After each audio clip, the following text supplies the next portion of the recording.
Hello, my name is Eric Roeder. I work in business development for Codilation. We're a team of website developers, software engineers, and just overall super nerds. We develop apps and websites in the obvious technology hub that is Fargo, North Dakota. That summary of my life sounds dreadful to most of the world, but I absolutely love my community and I love my job. Every week I meet incredible people who are absolutely inspiring. They have new business ideas or are spearheading giant projects to make our community better, or just are smarter than me and have great professional knowledge to share. I thought it would be relatively selfish to keep all of this information to myself, so I decided to start a little talk show. Welcome to my office. Fort, blanket fort, blanket fort.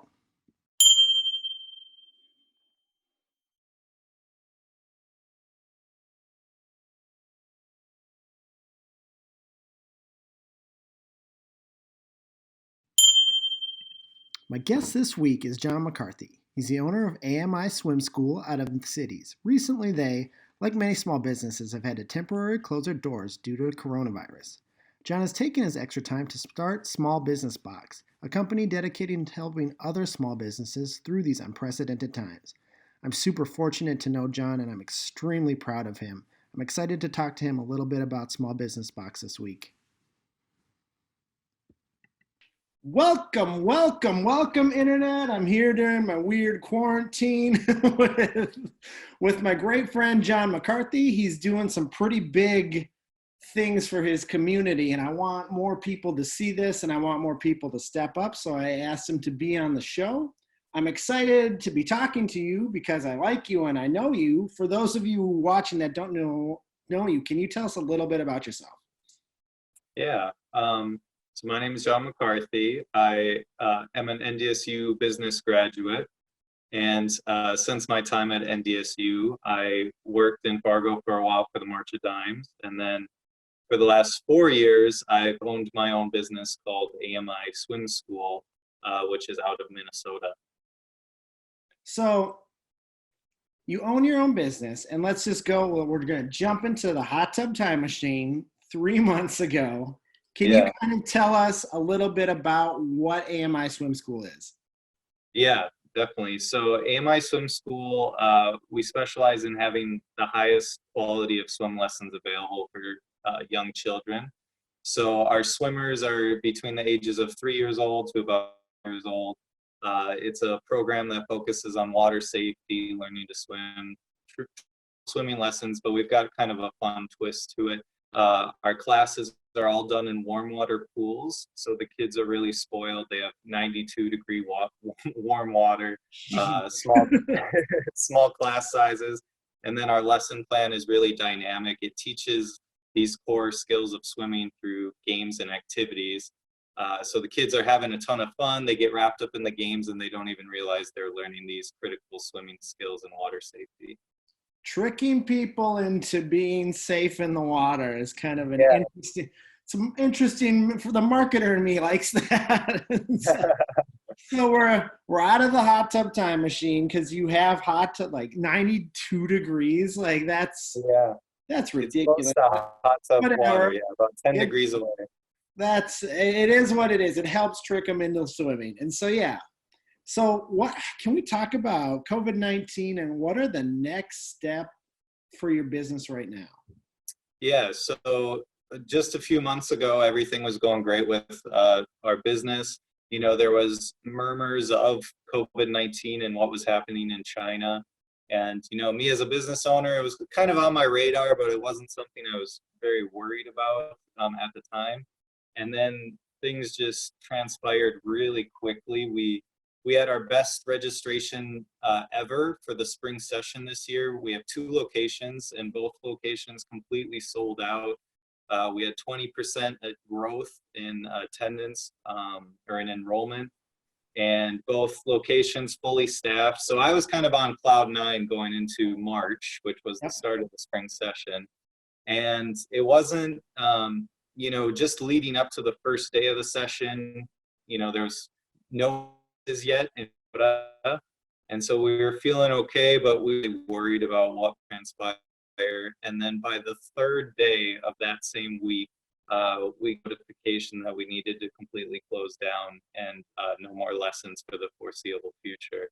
So Wow. yeah, it was just an extremely stressful and scary time as a business owner with employees, and also, just wondering how long this is going to last. How is it going to affect my business and everybody else's businesses? Because I know a lot of business owners, and I was seeing, all of their closures as well.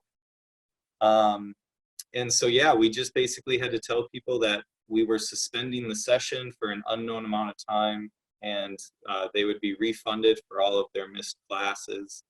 And yeah, just absolutely crazy. Something that I would have never actually expected. You try to plan as a business owner for all the things that could go wrong, or all the things that you might need to adjust for. And this was not really on my radar until it Well, was. who plans for this? Yeah.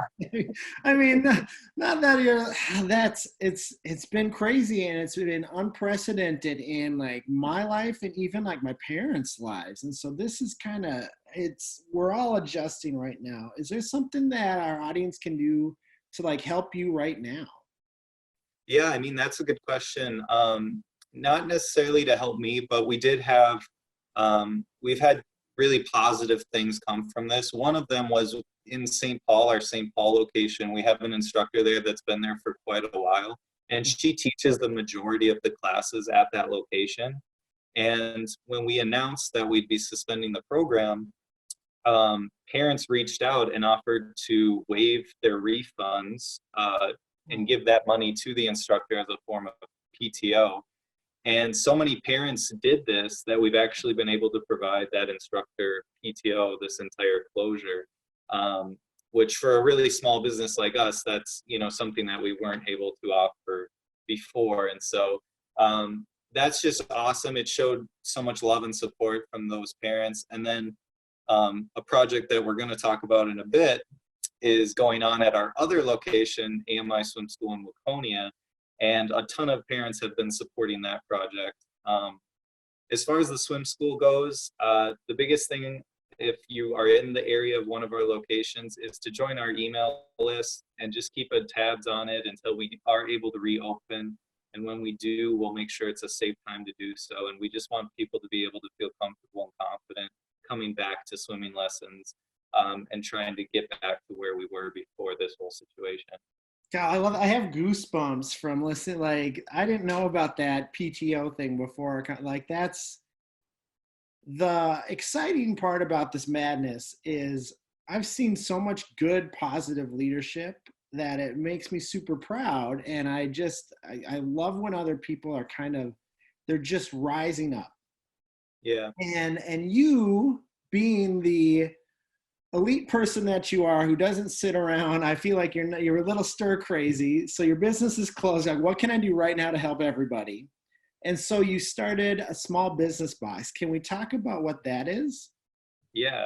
And to be honest, your Facebook post led to a big part of the idea of the project. So Oh, I was what I was seeing was my business, and then a whole bunch of other businesses from all different types of categories were either being completely closed or they're having their business extremely affected by COVID-19.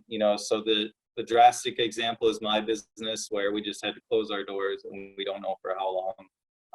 Another example would be restaurants that are all of a sudden they have to delivery, curbside pickup, things like that. And a lot of them didn't already have a system like that existing. So I saw your posts and posts from other people who are saying, hey, we need to go buy gift cards from this arcade. We need to go buy takeout from this restaurant. We need to support our local businesses. So I saw that the need for that was there, that people wanted to help. And I said, well, how can I do this in a really fun way so people can not only support all these businesses, but have a really good time doing it? And so the idea behind Small Business Box came about. So I mixed all that together with, we do Bark Box, if you've ever heard of it, where they bring dog toys and treats every month to our house. It's always fun to open the box and see all the different toys and treats included.